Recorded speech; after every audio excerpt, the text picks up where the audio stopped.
This is Fitness Blender's lower back stretching routine.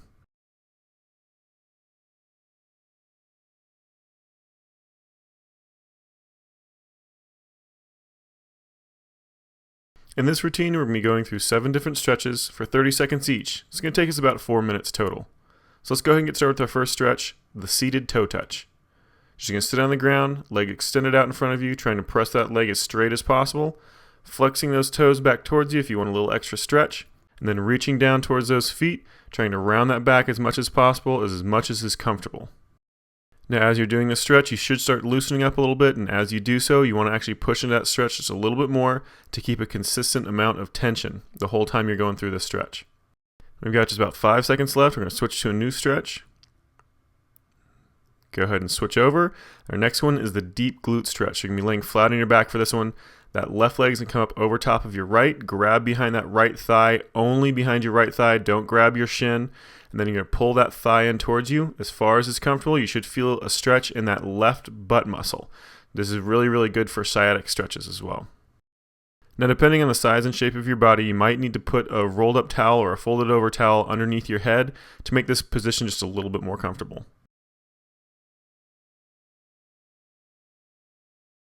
And we got just about 5 seconds left, and we're going to switch sides. And go ahead and switch those legs. So this time that right leg's going to go over top of your left, grab behind that left thigh, and pull that left thigh in nice and tight. Remember, you only want to grab behind that thigh and not in front of that shin. You don't want to overcompress that knee. Just try to get as comfortable as you can, always constantly keeping a little bit of tension on that leg. Remember, you want to just breathe normally. Try not to hold your breath when you're doing this one. Just a nice deep breath in, nice long exhale. Just relax. And just about 5 seconds left till our next stretch. And go ahead and let that one relax. Move on to the next one, the prone torso twist. So laying flat on your back again. You're going to lay both your legs off to the right. You want to try to keep a 90-degree angle off of your torso. Try to keep those shoulders flat against the ground the entire time. And look away from your legs. So whichever direction you lean your legs, you want to actually look in the opposite direction. Now, if your knees don't completely touch the ground, don't worry about it. They can hover off the ground just a little bit. The main thing is you're just keeping those shoulders flat against the ground. That's the main thing you want to focus on. We've got just about 5 seconds left until we switch sides. And go ahead and let it relax. We're going to switch those legs over to the other side. Look off to the opposite side of your body. Again, remember, if those knees hover just a little bit, that's perfectly fine. The key is the goal is to try to get those knees all the way down flat against the ground and keep that shoulder, that opposite shoulder, flat against the ground as well. If you want to make the stretch a little bit more intense, you can actually extend that bottom leg so it's a straight line with your body, and then that top knee can actually drop a few more inches. And we got about 5 seconds left of this one, then we're going to switch stretches. And go ahead and let that one relax. Flip over onto your stomach. We're doing the Cobra stretch next. Place those hands down by the base of that rib cage. Press into the floor with those hands. Arch that back up really nice and high and kick that head up.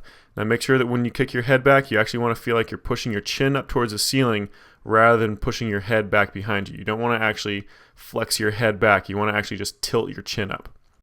Depending on that trunk flexibility, you might not be able to flex this much or anywhere near this much, so you might not even be able to get those elbows completely locked out, but just push to whatever's comfortable for you.